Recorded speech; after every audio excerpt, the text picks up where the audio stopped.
Good morning વિદ્યાર્થી મિત્રો.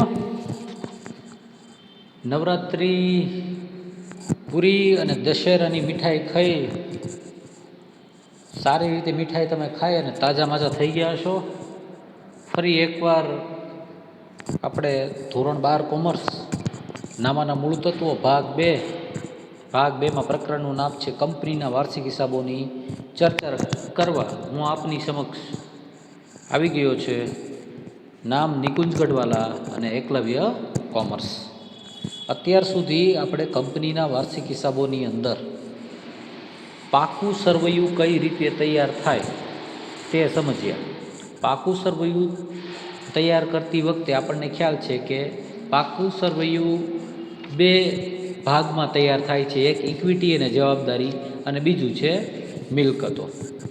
જેવી રીતે પાકું સરવૈયું આપણે કંપની ધારા 2013ના પરિશિષ્ટ 3 પ્રમાણે તૈયાર કરીએ છીએ, એવી જ રીતે નફા નુકસાનનું પત્રક આપણે કંપની ધારાના પરિશિષ્ટ 3 અને એનો ભાગ 2માં નફા નુકસાન પત્રકનો જે નમૂનો આપેલો છે ને એ નમૂના પ્રમાણે અને ઊભા સ્વરૂપે જ નફા નુકસાનનું પત્રક તૈયાર કરવાનું છે.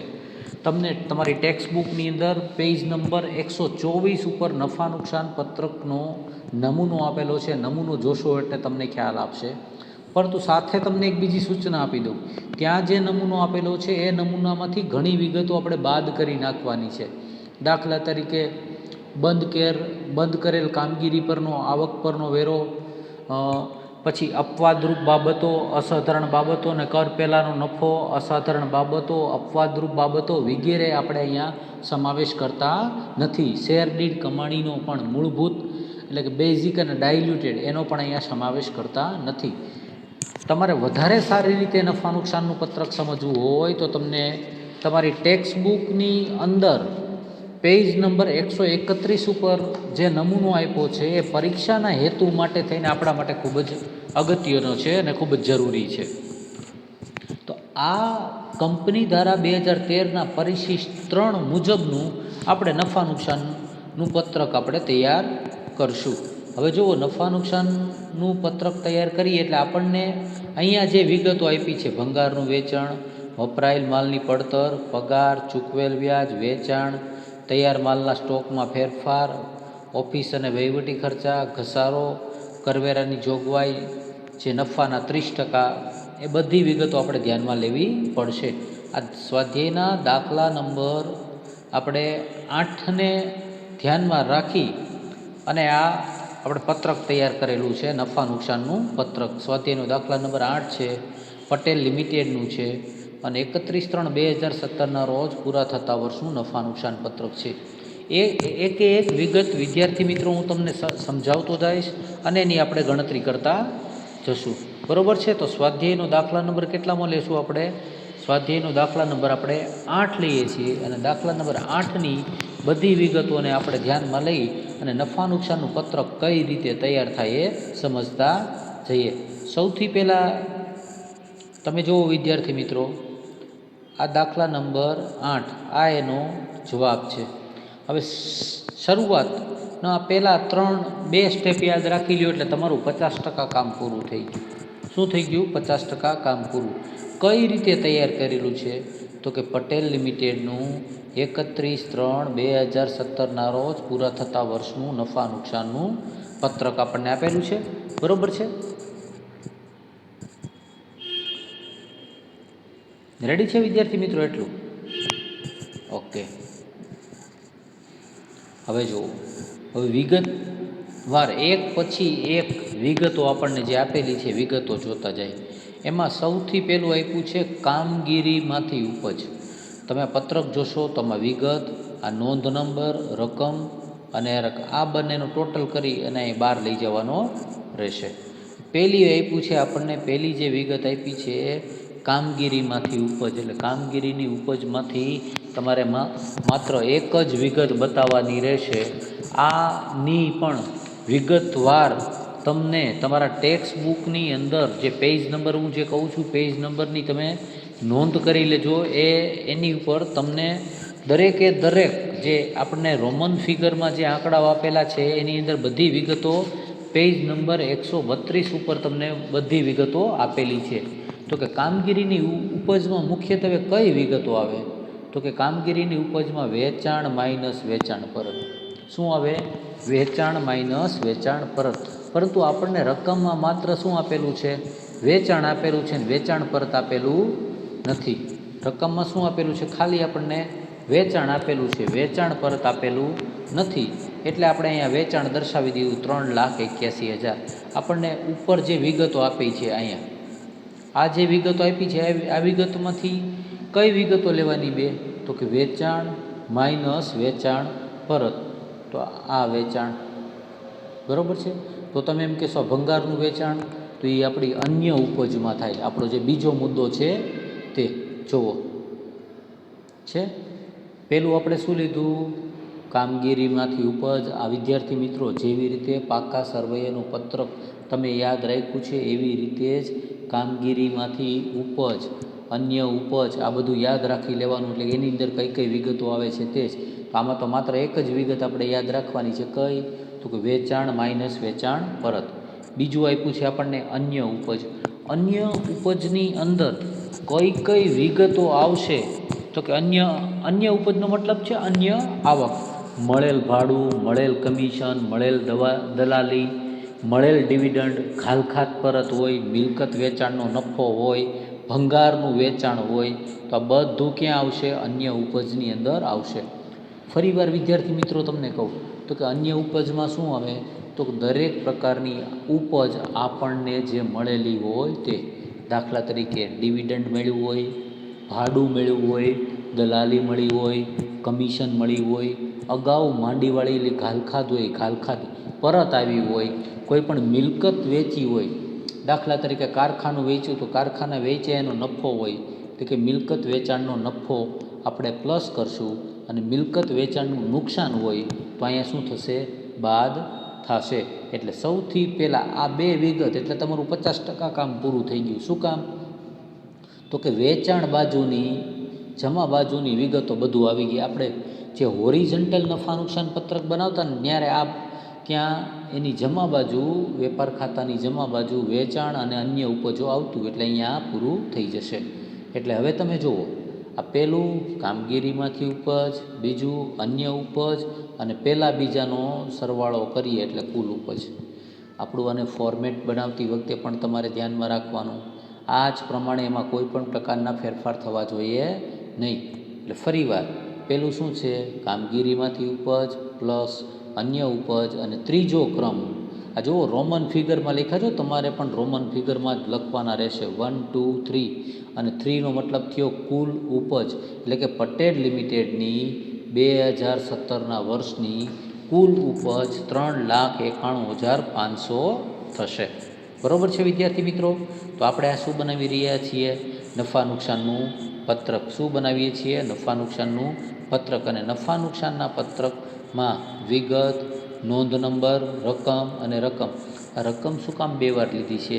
તો કે એકથી વધારે વાર વિગતો આવતી હોય તો પહેલાં રકમ અંદરના ખાનામાં લખવાનો અને ટોટલ ક્યાં લખવાનો? બહાર લખવાનો રહેશે. એટલે આપણો પહેલો 50% કામ પૂરું થઈ ગયું. કામગીરીમાંથી ઉપજ પ્લસ અન્ય ઉપજ, અને એનો ટોટલ થશે કુલ ઉપજ. બરાબર છે? હવે ત્યારબાદ આવશે, હવે જે આવે છે એ આપણે ખાસ યાદ રાખવાનું છે. એ આપણને સૌથી પહેલું એમાં કીધું છે કુલ ખરીદી. શું કીધું છે? કુલ ખરીદી. કુલ ખરીદીનો મતલબ છે ચોખ્ખી ખરીદીની નોંધ થાય. શેની નોંધ થાય? અહીંયા ચોખ્ખી ખરીદીની નોંધ થાય. ચોખ્ખી ખરીદીનો મતલબ છે ખરીદી માઇનસ ખરીદ પરત. ખરીદી માઇનસ ખરીદ પરત. તો આપણે અહીંયા રકમની અંદર જોઈએ તો રકમમાંથી આપણે કઈ કઈ વિગત લઈ લીધી હતી? તો કે જો વેચાણ આવી ગયું હતું, બરાબર છે, ભંગારનું વેચાણ આવી ગયું હતું. તો કે હવે કઈ વિગત બાકી રહે છે? તો કે આમાં ક્યાંય ખરીદી અને ખરીદ માલ પરત આપેલી નથી. પરંતુ વિદ્યાર્થી મિત્રો, વપરાયેલ માલની પડતરનો મતલબ પણ ખરીદી માઇનસ ખરીદ પરત થાય છે. વપરાયેલ માલની પડતર એટલે તમે જે વેચેલ માલની પડતરની જે ગણતરી કરતા હોય, શરૂઆતનો સ્ટોક વત્તા ખરીદીના ખર્ચા માઇનસ આખર સ્ટોક. તો એવી રીતે અહીંયા વપરાયેલ માલની પડતર આપણને આપેલી છે. તો વપરાયેલ માલની પડતર આપણે ક્યાં લખી શકાય? ખરીદી માઇનસ ખરીદ પરતની અંદર આપણે વપરાયેલ માલની પડતર, એટલે કે ડાયરેક્ટલી તમને શું નથી આપેલું, ખરીદી આપેલી નથી, પરંતુ આવી રીતે વપરાયેલ માલની પડતર આપેલી છે. તો એ આપણે એ સેગમેન્ટની અંદર આપણા હવે પહેલું હતું શું હતું તમારું, કામગીરીમાંથી ઉપજ, બીજું અન્ય ઉપજ, ત્રીજું કુલ ઉપજ, ચોથું ખર્ચાઓ, અને ખર્ચાઓની અંદર પહેલું હતું ખરીદી. ખરીદીનો મતલબ ચોખ્ખી ખરીદી, ચોખ્ખી ખરીદીનો મતલબ ખરીદી માઇનસ ખરીદ પરત. અને અહીંયા આપણને એણે શબ્દ પ્રયોગ કર્યો તો વપરાયેલ માલની પડતર, તો વપરાયેલ માલની પડતર અહીંયા આવશે. એટલે ખર્ચાઓની અંદર પહેલું ખરીદી, બીજું સ્ટોકમાં ફેરફાર. શેમાં ફેરફાર? સ્ટોકમાં ફેરફાર. સ્ટોકમાં ફેરફારનો મતલબ તૈયાર માલનો શરૂઆતનો સ્ટોક હોય અને આખર માલનો સ્ટોક હોય, એ બંને વચ્ચેનો તફાવત લેવાનો. એટલે કે સ્ટોકમાં ફેરફાર, શરૂઆતનો સ્ટોક અને આખર સ્ટોક વચ્ચેનો જે તફાવત આપણને આપેલો હોય તે રકમની અંદર. હવે ફરીવાર આપણે જોઈએ, વારંવાર વિગતો, ભંગારનું વેચાણ આવી ગયું, વપરાયેલ માલની પડતર આવી ગયું, વેચાણ આવી ગયું. હવે જે વિગતો છે એમાં તૈયાર માલના સ્ટોકમાં ફેરફાર છે આપણી પાસે. તો તૈયાર માલના સ્ટોકમાં ફેરફાર કેટલો છે? 12,000. આ શું છે? 12,000. હવે જુઓ વિદ્યાર્થી મિત્રો, આ તૈયાર માલના સ્ટોકમાં ફેરફાર 12,000નો મતલબ આ કાઉન્સમાં નથી આપ્યું, એટલે કે શરૂઆતનો સ્ટોક આખરના સ્ટોક કરતાં 12,000 વધારે છે એમ મતલબ થાય. આનો અર્થ શું થાય?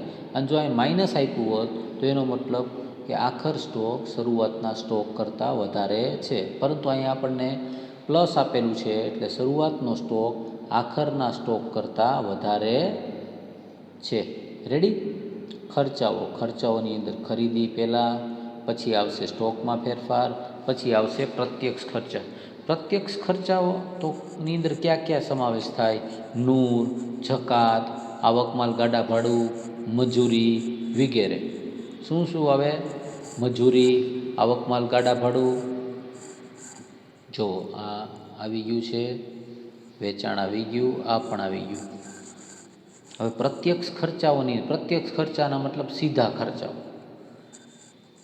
મજૂરી, આવકમાલ ગાડા ભાડું, નૂર કે જકાત. તમે આ જોશો તો આમાં ક્યાંય આપણને આપેલું નથી, એટલે એ અહીંયા આપણને આવશે નહીં. એટલે આપણું આખું ફોર્મેટ ફરીવાર, કામગીરીમાંથી ઉપજ પ્લસ અન્ય ઉપજ પ્લસ કુલ ઉપજ, એટલે કુલ ઉપજનો ટોટલ આપણે અહીંયા 12 દર્શાવી દીધો. અને આ કુલ ઉપજ જે 3 નંબર, આ 3 નંબર એટલે કુલ ઉપજ, એના ટોટલમાંથી આપણે ખર્ચાઓની ગણતરી કરશું અને ખર્ચાઓ બધા બાદ કરશું, એટલે કરવેરા પહેલાંનો નફો મળશે. એમાં પહેલી વિગત આપણે જોઈ ખરીદી, ખરીદી માઇનસ ખરીદ પરત, જે અહીંયા વપરાયેલ માલના પડતર તરીકે આપ્યું છે.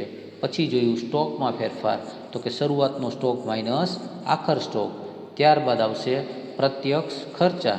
પ્રત્યક્ષ ખર્ચા મજૂરી, આવકમાલ ગાડા ભાડું, નૂર. અહીંયા કાંઈ આપેલું નથી, એટલે આપણે કરી દીધું ડેશ. હવે આવશે કર્મચારી લાભના ખર્ચા. શું આવશે? કર્મચારી લાભના ખર્ચા.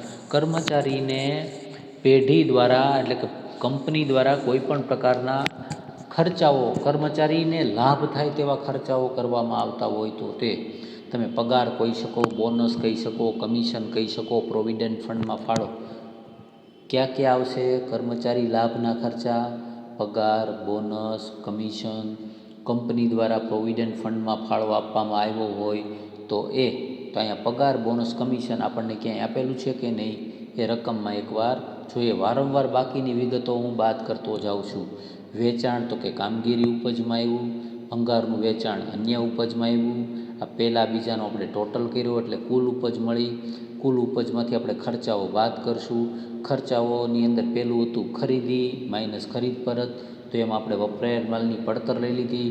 ત્યારબાદ હતું સ્ટોકમાં ફેરફાર, તો આપણે તૈયાર માલના સ્ટોકમાં ફેરફાર લઈ લીધા. બરાબર છે? પછી આવ્યું છે પ્રત્યક્ષ ખર્ચા, તો કે પ્રત્યક્ષ ખર્ચાની અંદર મજૂરી, આવકમાલ ગાડા ભાડું, નૂર વગેરે આવે, પણ એ અહીંયા કંઈ હતું નહીં. ત્યારબાદ આવ્યું કર્મચારી લાભના ખર્ચા, તો કર્મચારી લાભના ખર્ચાની અંદર પગાર, બોનસ, કમિશન, પ્રોવિડન્ટ ફંડમાં ફાળો. તો એમાંથી અહીંયા એકમાત્ર આપણને પગાર આપેલો છે, પગાર 78,000. એટલે પગાર આપણે 78,000 ક્યાં દર્શાવશું? નફા નુકસાન પત્રકની અંદર છે આ પગાર. અહીંયા મેં ત્રણેય તમને યાદ રહે એટલા માટે લખ્યું છે, બાકી એક જ લખવાનું હોય. આ પગાર 78,000 રૂપિયા. રેડી? કર્મચારી લાભના ખર્ચા, પગાર, બોનસ, કમિશન, પ્રોવિડન્ટ ફંડમાં ફાળો. રેડી? વિદ્યાર્થી મિત્રો, ખર્ચાઓની અંદર ક્યાં ક્યાં સમાવેશ થાય? તો કે ખરીદી, સ્ટોકમાં ફેરફાર, પ્રત્યક્ષ ખર્ચા, કર્મચારી લાભના ખર્ચા. અને બે ભાગમાં યાદ રખાય. પહેલાં ત્રણ ક્યાં છે? તો કે ખરીદી, સ્ટોકમાં ફેરફાર અને પ્રત્યક્ષ ખર્ચા. ક્યાં ક્યાં? ખરીદી, સ્ટોકમાં ફેરફાર અને પ્રત્યક્ષ ખર્ચા. ત્યારબાદના 4, 5, 6 તો કે કર્મચારી લાભના ખર્ચા, ચોથું કર્મચારી લાભના ખર્ચા, પાંચમું નાણાકીય પડતર. આ નાણાકીય પડતર એટલે શું? તો કે તમે ડિબેન્ચર બહાર પાડેલા હોય તો એનું વ્યાજ, જાહેર થાપણનું વ્યાજ, લોનનું વ્યાજ, બેંક ઓવરડ્રાફ્ટનું વ્યાજ, કોઈ પણ પ્રકારની ટૂંકા ગાળાની લોન તમે કર્મચારી પાસેથી લીધી હોય, બેંક પાસેથી લીધી હોય, નાણાકીય સંસ્થા પાસેથી લીધી હોય, તો તેમાં જે વ્યાજ ચૂકવેલું હોય તો એ વ્યાજ એમાં આવશે. એટલે કે નાણાકીય પડતરની અંદર તમે નાણાં ઉછીના લીધા હોય અને તેના માટે જે વ્યાજ ચૂકવવામાં આવે એને નાણાકીય પડતર કહેવાય છે. એટલે એનો મતલબ છે દરેક પ્રકારના વ્યાજ ચૂકવેલા, દરેક પ્રકારના એટલે કે બોન્ડનું વ્યાજ, ડિબેન્ચરનું વ્યાજ, જાહેર થાપણનું વ્યાજ, લોન પર વ્યાજ, બેંક ઓવરડ્રાફ્ટનું વ્યાજ અને ટૂંકા ગાળાની લોન પર વ્યાજ, આ બધો જ સમાવેશ અહીંયા થશે. હવે જોઈએ રકમની અંદર આપણને કોઈ પણ પ્રકારના વ્યાજ આપેલા છે. ફરી એકવાર વારંવાર રિપીટ થશે. પહેલું હતું વેચાણ, તો કે કામગીરીની ઉપજ, ભંગારનું વેચાણ તો અન્ય ઉપજ. આ 1 પ્લસ આપણે 2 કરીએ એટલે આપણને 3 કુલ ઉપજ મળી ગયું. ઓકે. ત્યારબાદ આપણને આપ્યું હતું ખર્ચાઓ. ખર્ચાઓ પહેલાં ખરીદી, ખરીદીનો મતલબ ખરીદી માઇનસ ખરીદ પરત, એ અહીંયા આપણે બીજી રીતે આપ્યું છે વપરાયેલ માલની પડતર. ત્યારબાદ આવશે સ્ટોકમાં ફેરફાર, તો કે શરૂઆતનો સ્ટોક માઇનસ આખર સ્ટોક, એ આપણે ધ્યાનમાં લઈ લીધું. ત્યારબાદ પ્રત્યક્ષ ખર્ચા, તો કે પ્રત્યક્ષ ખર્ચાની અંદર મજૂરી હોય, આવક માલ ગાડા ભાડું હોય, નૂર હોય, જકાત હોય વગેરે, પણ એ અહીં આપેલા નથી. ત્યારબાદ આપણને આપ્યું છે કર્મચારી લાભના ખર્ચા, તો કે કર્મચારીને પગાર આપીએ, કર્મચારીને બોનસ આપીએ, કમિશન આપીએ, પ્રોવિડન્ટ ફંડમાં ફાળો આપીએ વગેરે બધું અહીંયા આવશે. અને ત્યારબાદ આવ્યું નાણાકીય પડતર. નાણાકીય પડતરની અંદર ચૂકવેલ વ્યાજ, તો કે દરેક પ્રકારના વ્યાજ જે આપણે ચૂકવતા હોઈએ, ટૂંકા ગાળાની લોન હોય કે લાંબા ગાળાની લોન હોય, જેટલું વ્યાજ ચૂકવેલું હોય બધું વ્યાજ અહીંયા આવેલું આવશે. એનો મતલબ થયો વિદ્યાર્થી મિત્રો, હવે 2 થી 3 વિગતો જ બાકી છે. બરાબર છે? ઓકે. જોઈએ આ કે ફરીવાર પહેલેથી આખો. તમને એમ થશે સાહેબ કેમ વારંવાર રિપીટ કરે છે? વિદ્યાર્થી મિત્રો, પહેલું એક્ઝામ્પલ છે નફા નુકસાનનું પત્રક છે. હવે આપણે જે દાખલા ગણશું એ દાખલાની અંદર પાકા સર્વેનું પત્રકની વિગતો પણ યાદ રાખવાની રહેશે અને નફા નુકસાનના પત્રકની પણ વિગતો યાદ રાખવાની. બધી વિગતો આપણે યાદ રાખશું અને ત્યારબાદ પાકા સર્વેનું પત્રક અને નફા નુકસાનનું પત્રક બંને સાથે બનાવવાનું છે. એટલે હું નથી ઈચ્છતો આપણો બોર્ડની પરીક્ષામાંથી એક પણ માર્ક્સ 11 માર્ક્સમાંથી તમારો કપાય, એટલા માટે વારંવાર વિગતો આપણે રિપીટ કરીએ છીએ. કામગીરીમાંથી ઉપજ, અન્ય ઉપજ અને કુલ ઉપજ. બરાબર? આ પહેલાં 3. પછી હવે ચોથું ખર્ચાઓ, તો કે ખર્ચાની અંદર ખરીદી, ખરીદીમાંનો મતલબ કુલ ખરીદી માઇનસ ખરીદ પરત. તમને વપરાયેલ માલની પડતર હોય તો પણ અહીંયા લખી શકાય. સ્ટોકમાં ફેરફારનો મતલબ છે શરૂઆતનો સ્ટોક માઇનસ આખર સ્ટોક. બરાબર છે? હવે ત્યારબાદ પ્રત્યક્ષ ખર્ચા આપણને આપેલા નથી. કર્મચારી લાભના ખર્ચા આપણે લખી નાખ્યા. નાણાકીય પડતર આપણે લખી નાખ્યું. અને પછી આવશે ઘસારો અને માંડી વાળેલ રકમ. કોઈ પણ પ્રકારની રકમ માંડી વાળી હોય તો તમે યાદ રાખો વિદ્યાર્થી મિત્રો, આપણે અન્ય બિનચાલુ મિલકતો અને અન્ય ચાલુ મિલકતો, પાકા સરવૈયાની અંદર મિલકત બાજુ તમને યાદ હોય તો માંડી વાળેલ સંશોધન અને વિકાસ ખર્ચ, માંડી વાળેલ જાહેરાત ઝુંબેશ ખર્ચ, માંડી વાળેલ ડિબેન્ચર વટાવ, એવું બધું લખતા હતા ને. તો એવી જ રીતે અહીંયા કઈ કઈ માંડી વાળેલ રકમો, કઈ કઈ રકમો આવી શકે? તો કે માંડી વાળેલ પાઘડી, માંડી વાળેલ પેટન્ટ, માંડી વાળેલ ટ્રેડમાર્ક, કે કોઈ પણ પ્રકારની અદૃશ્ય મિલકત માંડી વાળવામાં આવી હોય તો તે, માંડી વાળેલ ડિબેન્ચર વટાવ, માંડી વાળેલ જાહેરાત ઝુંબેશ ખર્ચ, માંડી વાળેલ સંશોધન અને વિકાસ ખર્ચ. અને કાયમી મિલકતો ઉપર, કાયમી મિલકતો ઉપર, દૃશ્ય મિલકતો ઉપર જમીન મકાન, જમીન તો નહીં, મકાન, બિલ્ડિંગ, પાઘડી, પાઘડી એટલે અદૃશ્ય મિલકત એટલે માંડી વાળેલી એ પણ ગણી શકાય. એટલે કોઈ પણ પ્રકારનો ઘસારો આપણે માંડી વાળેલો હોય તો અહીંયા ધ્યાનમાં લેવાનો રહેશે. હવે રકમની અંદર જુઓ તો રકમ એ આપણે વારંવાર રિપીટ થઈ જાય છે ને. અત્યારે સૌથી પહેલું શું આવે તો કે કામગીરીમાંથી ઉપજ, તો કે વેચાણ. અન્ય ઉપજમાં તો કે ભંગારનું વેચાણ. આ 1+2 કરીએ એટલે ત્રીજું આવી ગયું કુલ ઉપજ. એમાંથી ખર્ચાઓ બાદ કરીએ, ખર્ચાઓમાં પહેલું આવશે ખરીદી. ખરીદીનો મતલબ છે કુલ ખરીદી માઇનસ ખરીદ પરત એટલે વપરાયેલ માલની પડતર. પછી આવશે સ્ટોકમાં ફેરફાર. પછી આવશે પ્રત્યેક ખર્ચા આપણને અહીંયા આપેલા નથી. પછી આવે છે કર્મચારી લાભના ખર્ચા એટલે પગાર, બોનસ, કમિશન, પ્રોવિડન્ટ ફંડમાં ફાળો વગેરે આવી ગયું. ત્યારબાદ આવશે નાણાકીય પડતર. તો નાણાકીય પડતરની અંદર જેટલા આપણે કોઈ પણ પ્રકારનું વ્યાજ ચૂકવતા હોય તો તે, અને અહીંયા ઘસારો આપણે લઈ લીધો. ઘસારો મારા ખ્યાલથી 84,000નો ઘસારો દેખાય છે, એટલે ઘસારો આપણે ત્યાં દર્શાવી દેશું. બરાબર છે. જુઓ તો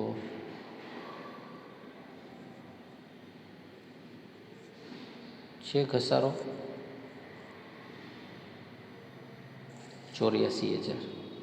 બરાબર. આ ઘસારો 84,000. અને ત્યારબાદ આપણને આપ્યું છે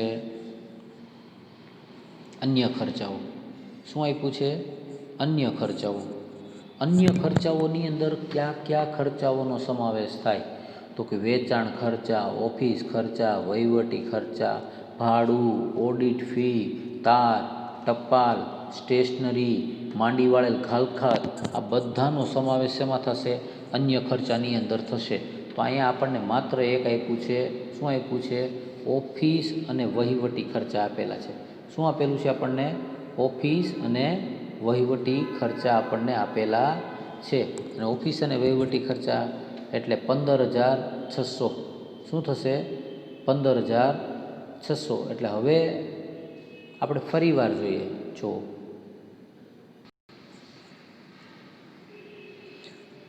જો વિદ્યાર્થી મિત્રો, તમે જોઈ શકો છો અન્ય ખર્ચાની અંદર આ ઓફિસ અને વહીવટી ખર્ચા આવી ગયા.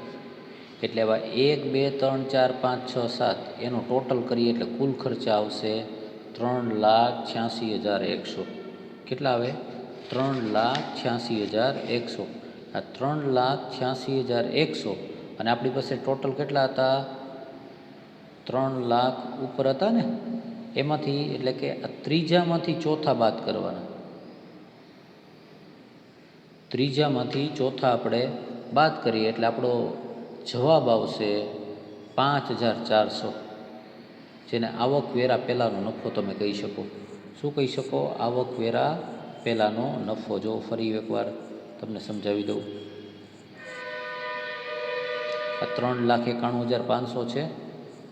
આ 3,91,500 આ કુલ ઉપજ. કુલ ઉપજમાંથી આપણે શું બાદ કરશું? આ કુલ ખર્ચા અહીં લખેલું જ છે 3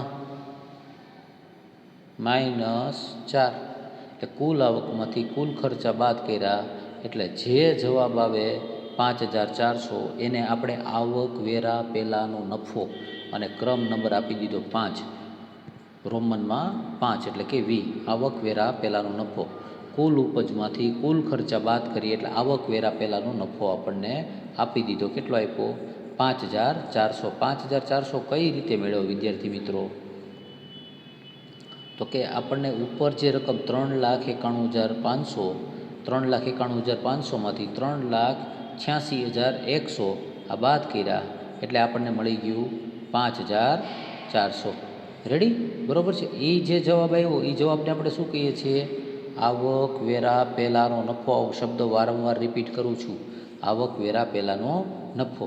હવે આવકવેરા પહેલાં નફાની અંદરથી આપણને રકમની અંદર એવું કીધું હતું 30% આવકવેરાની જોગવાઈ કરો.